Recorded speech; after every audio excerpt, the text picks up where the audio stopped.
Bismillahirrahmanirrahim. Assalamualaikum warahmatullahi wabarakatuh. Waalaikumsalam warahmatullahi wabarakatuh. Alhamdulillah, thumma alhamdulillah. Wassalatu wassalamu ala sayyidina Rasulillah Muhammad ibn Abdillah wa ala alihi wa sahbihi wa man walah wa la hawla wa la quwata illa billah, amma ba'd. Anak-anakku sekalian, para santri, kaifa halukum? Alhamdulillah bikhair wa afiyah barakatuh du'aikum. Wa madza darsuna al-an? Darsuna al-an as-sirah an-nabawiyah.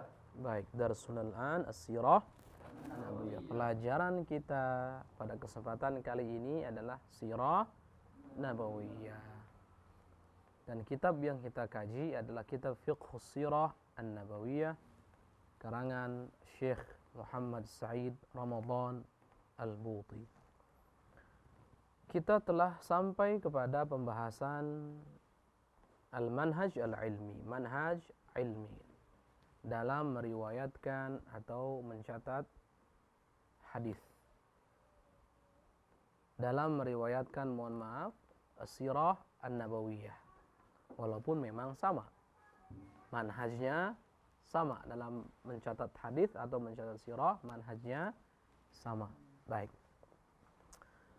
Pada pertemuan yang lalu, pertemuan terakhir kita telah sama-sama membahas, mempelajari tentang perbedaan antara hadis nabawi, hadis qudsi, juga perbedaan antara hadis qudsi dengan Al-Quran.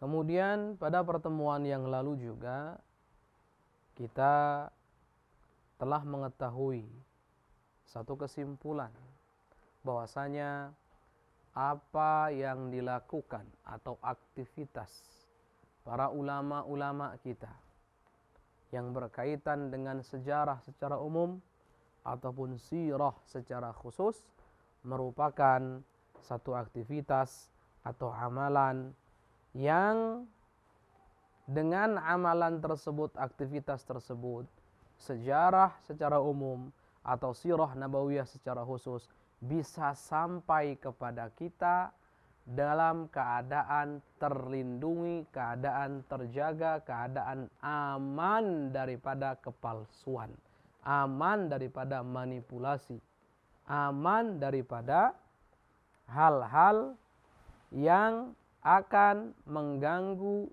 keotentikan, keaslian, kesahihan sejarah tersebut atau sirah nabawiyah tersebut. Dan kita juga sama-sama sudah mempelajari, mengetahui bahwasanya manhajiyah yang digunakan, yang dijalankan, yang diamalkan oleh para ulama kita adalah manhajiyah ilmiyah yang tercermin dalam mustalah hadis dan jarh wa ta'dil. Mustalah hadis berkaitan dengan matan dan sanad, redaksi dan sanadnya. Jarh wa ta'dil berkaitan dengan perawinya, profil, biografi dan keadaan-keadaan si perawi.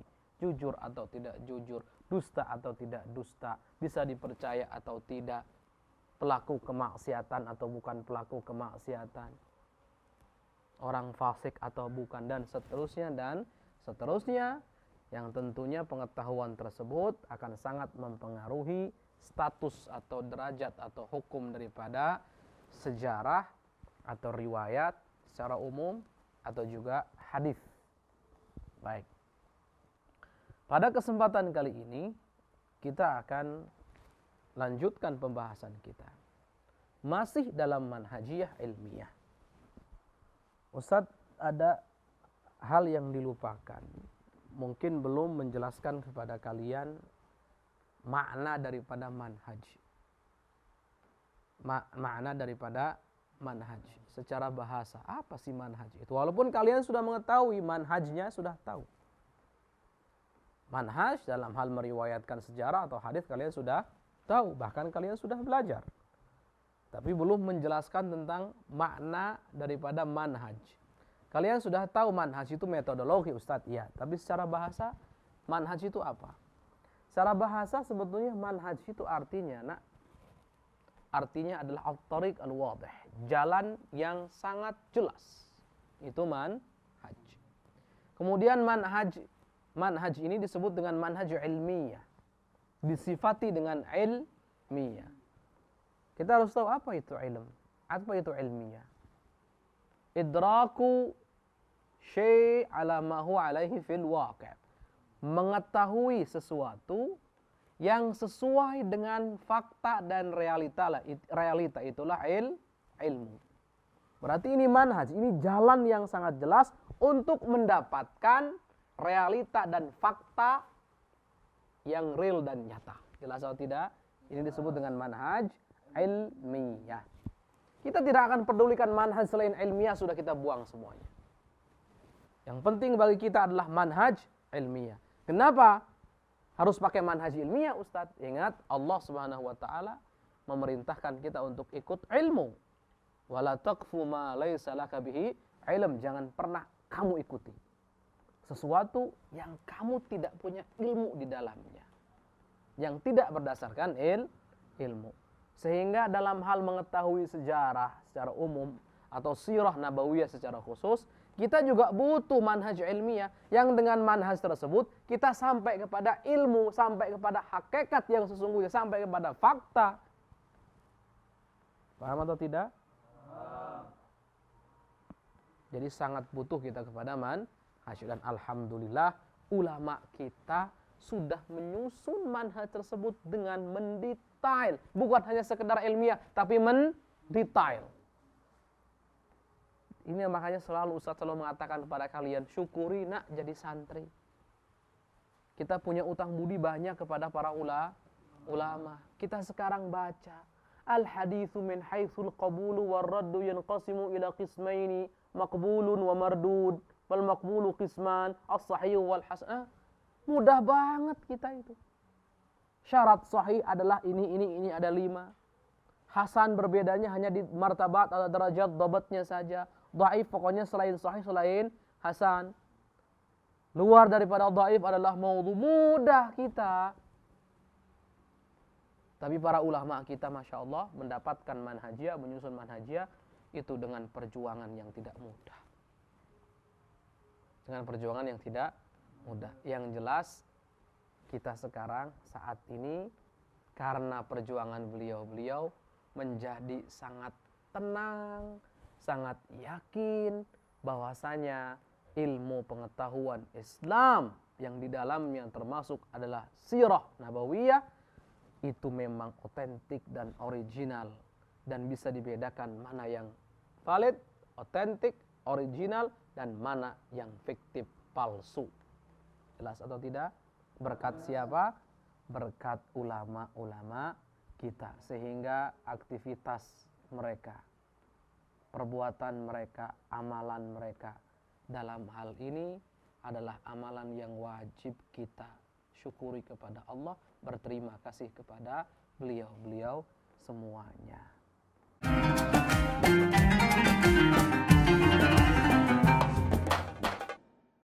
Ingin tambah ilmu dan wawasan Islam meskipun di rumah aja? Yuk like dan follow fanpage terbaru Buya Yahya Official. Sebar seluas-luasnya agar semakin banyak yang mendapatkan manfaatnya.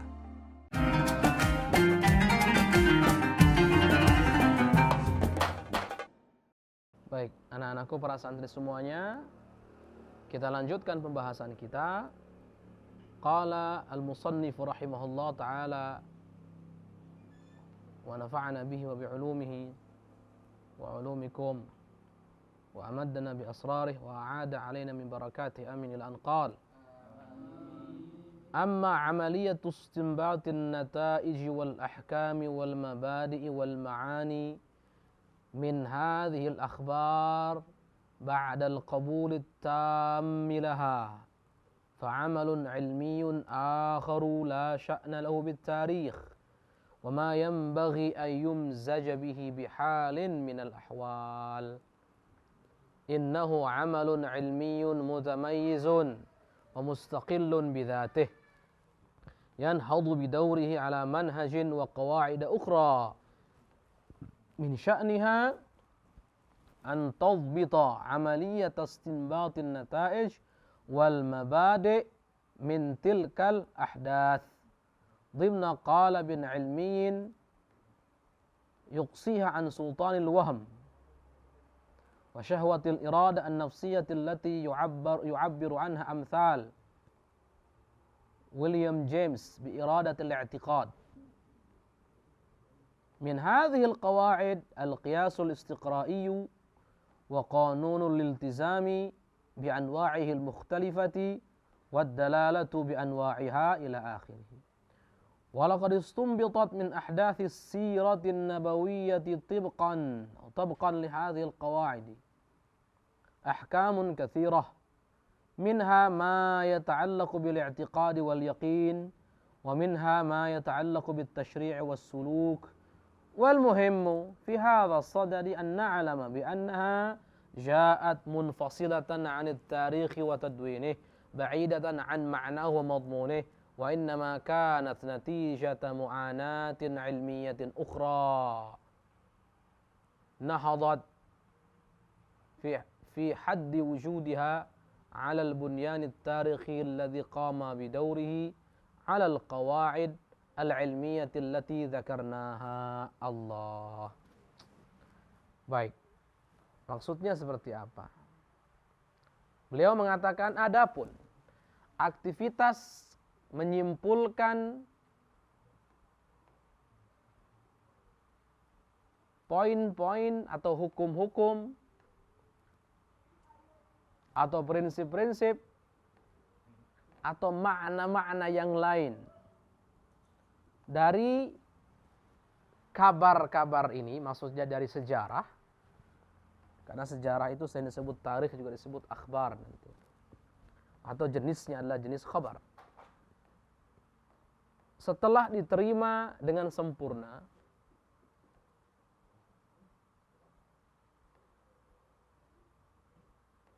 maka itu adalah amalan atau aktivitas ilmiah yang lain, yang berbeda.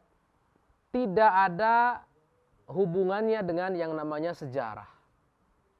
Dan tidak pantas untuk digabungkan atau dicampur adukkan dengan sejarah dalam keadaan apapun. Maksudnya bagaimana? Begini, nah. Ada dua proses di sini. Ada dua aktivitas di sini. Aktivitas pertama adalah aktivitas membukukan, menulis, meriwayatkan sejarah. Jelas? Meriwayatkan, menulis, membukukan sejarah.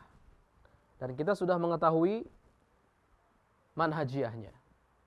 Kita sudah mengetahui manhajiyahnya, yaitu mustalah hadis dan jarh wa ta'dil. Tentunya dengan tambahan pandangan yang netral dan objektif tadi itu. Jelas atau tidak? Kita tahu itu manhajiyahnya. Kita tahu itu manhajiyahnya.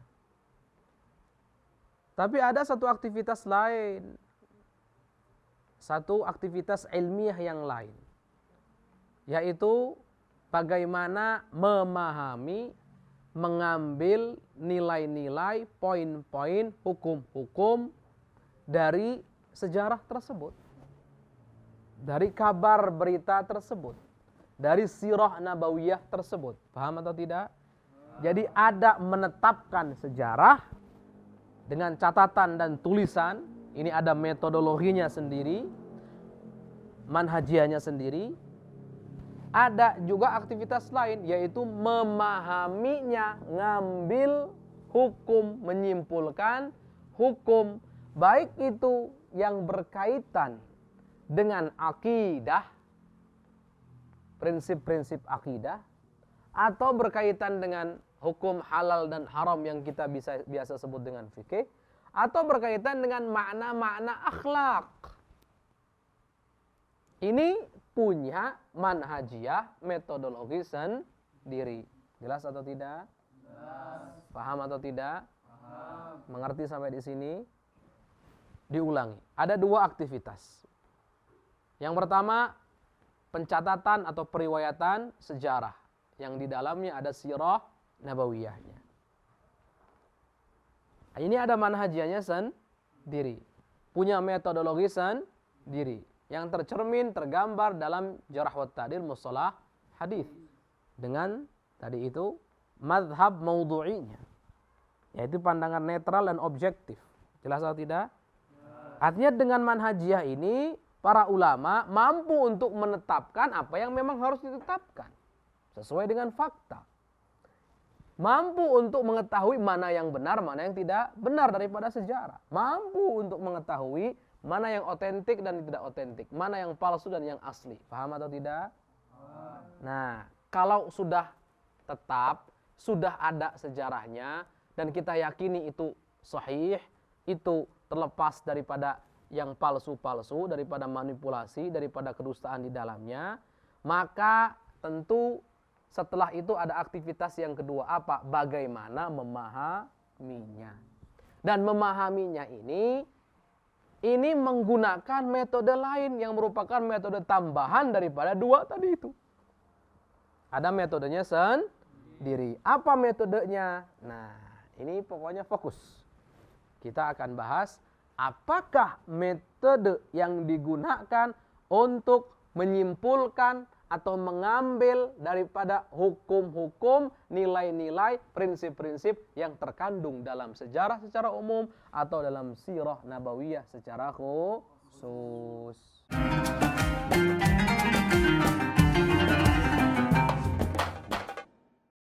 Ingin mendapatkan kumpulan lengkap seputar Tanya Jawab bersama Buya Yahya? Dapatkan segera buku Buya Yahya Menjawab, berisikan kumpulan tanya jawab seputar problematika umat yang dikemas secara jelas, lugas, dan ringkas.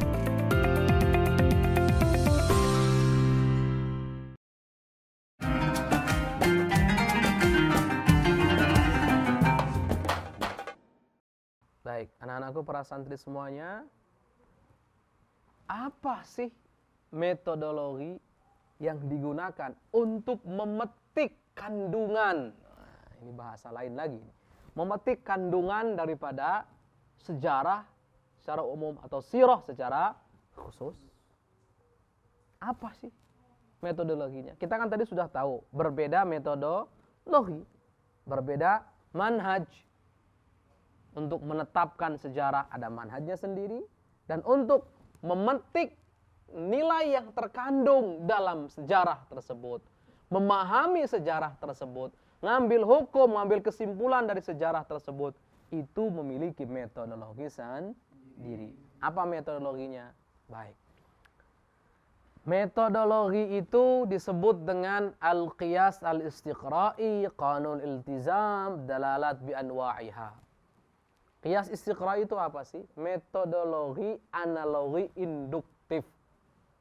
Analogi induktif. Waduh, ini apalagi ini metodologi ini ya. Gambarannya gini loh, nah, induktif itu ada metodologi itu ada deduktif, ada induktif. Singkat saja, sudah nggak usah panjang-panjang. Kalian belajar deduktif itu dari kaidah umum ke khusus. Itu namanya deduktif. Minal kulli ilal juz'i, itu namanya deduktif. Kaidah, namanya kaidah itu mesti ada afrodnya, ada fakta-faktanya di bawahnya. Jelas atau tidak? Jelas. Jadi kaidah itu sifatnya umum, dan kaidah ini ada turunan-turunannya di bawahnya. Nah, itu namanya deduktif. Kalau induktif kebalikan. Untuk mengetahui kesimpulan umum, maka kita harus melakukan penelitian dari person ke person, dari orang ke orang, dari fakta ke fakta. Jelas atau tidak?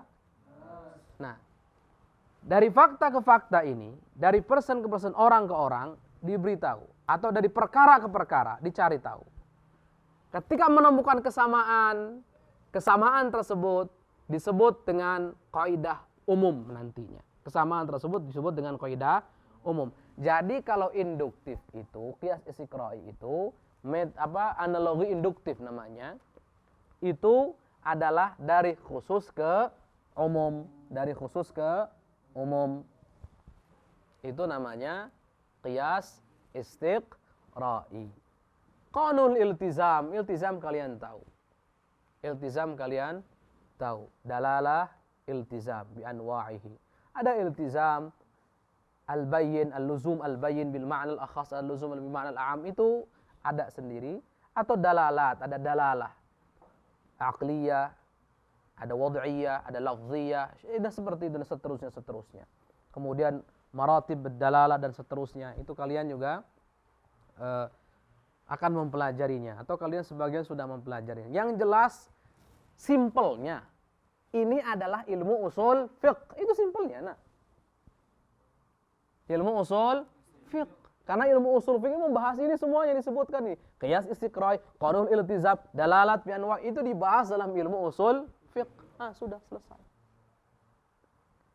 Jadi bagaimana cara memahami sejarah secara umum atau sirah nabawiyah secara khusus? Bagaimana memetik buah yang dikandung oleh sejarah atau sirah tersebut? Bagaimana menyimpulkan hukum yang dikandung dalam sejarah atau sirah tersebut? Bagaimana mengambil hikmah, faidah, pelajaran, akhlak yang ada di dalam sejarah tersebut? Kita harus menggunakan metodologi yang disebut metodologinya dengan metode usul fiqh, yang di dalamnya ada qiyas istiqra'i, qanun iltizam, dalalat, dan yang lainnya. Jelas atau tidak? Jelas. Kesimpulannya begini, untuk orang awam seperti kita, intinya kenapa musonif sampai panjang lebar menjelaskan begini, dan kami pun kok harus menerjemahkan kata per kata. Kenapa?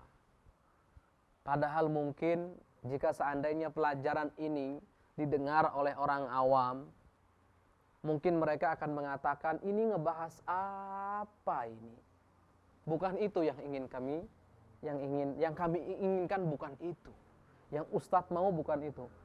Kesimpulannya, yang paling tidak kesimpulannya, kesimpulannya yang bisa dipetik, yang bisa diambil oleh orang awam sekalipun yang nggak ngerti apa itu manhajiyah, apa itu, kesimpulannya adalah satu poin.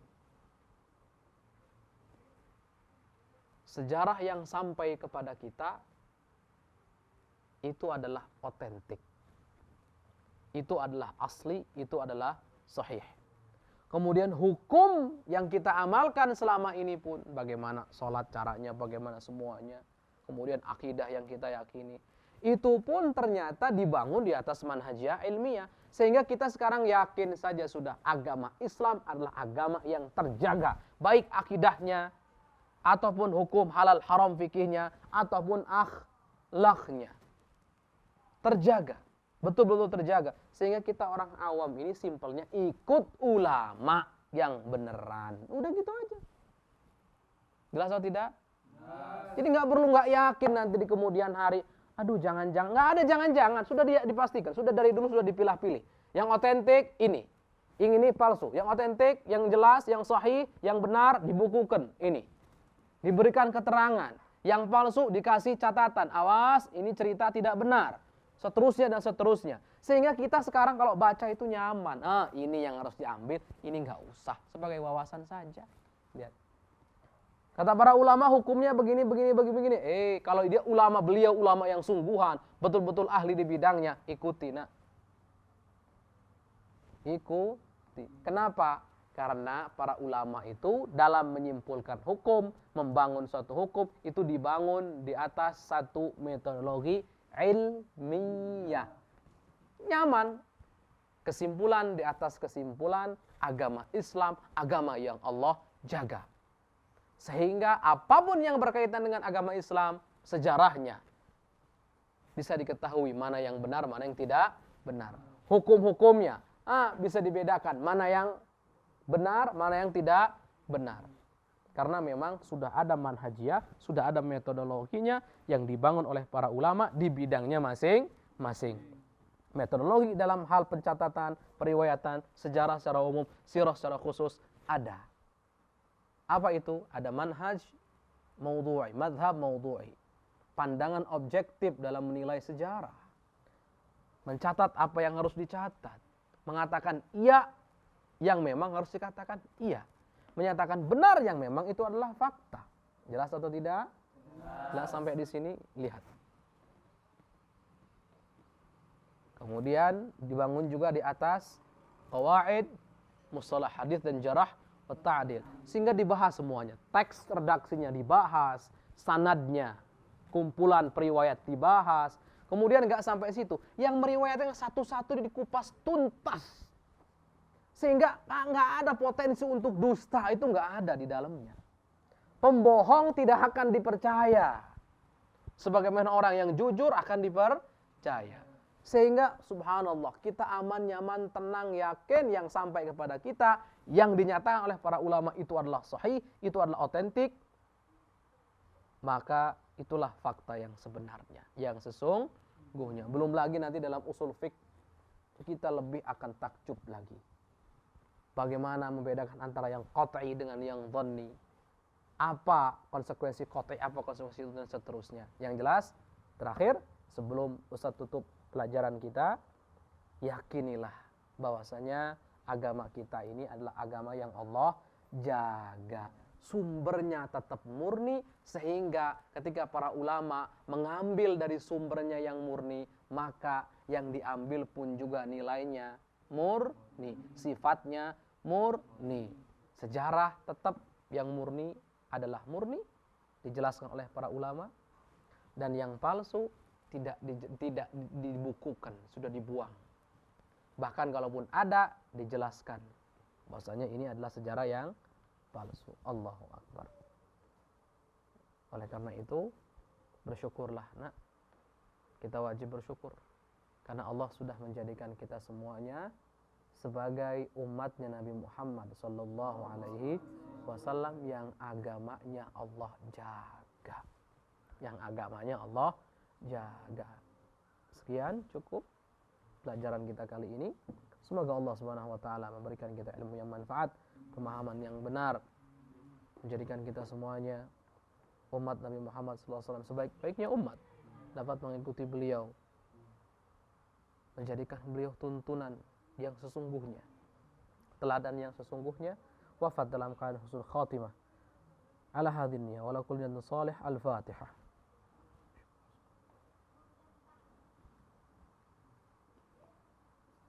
Cukup. Assalamualaikum warahmatullahi wabarakatuh.